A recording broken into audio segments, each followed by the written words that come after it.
সবাইকে ওয়েলকাম আমার ইউটিউব চ্যানেলে। আমি শ্রেয়া। তো এত ছবি আঁকিস, ভিডিও করে ইউটিউবে কেন ছাড়িস না? শুনতে, শুনতে বাধ্য হয়ে আজকে আমি ভিডিও আপলোড করছি। সামনেই সরস্বতী পুজো, তো ভাবলাম একটা সরস্বতী ঠাকুর আঁকা যাক।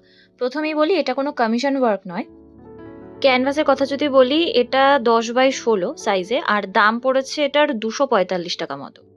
হ্যাঁ, সরস্বতী ঠাকুরের পাশে ময়ূর খুব একটা মানানসই নয়। তবে আমি যে রেফারেন্সটা দেখে এঁকেছি, আমার বেশ ভালো লাগলো। এই ময়ূরটা বেশ একটা অ্যাট্রাকশন এর জিনিস হয়েছে।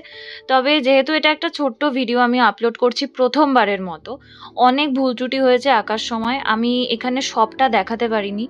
সেজন্য আমাকে অনেক কেটে-কুটে ভিডিওটা করতে হয়েছে। তবে আমি কিভাবে ব্লেন্ড করেছি সেটা তোমরা এই ভিডিওটায় এখন যেটা দেখছো বুঝতে পারবে। আর একটা কথা বলে রাখি, আমি ফেস পোর্ট্রেট করে থাকি। পরের ভিডিওগুলোতে আস্তে, আস্তে আপলোড করতে থাকবো। যদি পছন্দ হয় আমার কাছে অর্ডার করতে পারো, কমেন্ট করতে পারো। তো আঁকায় ফেরা যাক। দেখে বুঝতেই পারছো আশা করি পুরোটাই ফেব্রিক কালারের ওপরে। তবে কি স্পেসিফিক কালার আমি ইউজ করেছি সেটা দেখার জন্য লাস্ট অব্দি প্লিজ ভিডিওটা দেখো। একটা ছোট্ট টিপস দিই, আঁকার আগে ক্যানভাসে একটুখানি জল স্প্রে করে নিলে আঁকার সময় তুলি বারবার করে ভেজাতে হয় না, তো এক্সট্রা জলটাও লাগে না।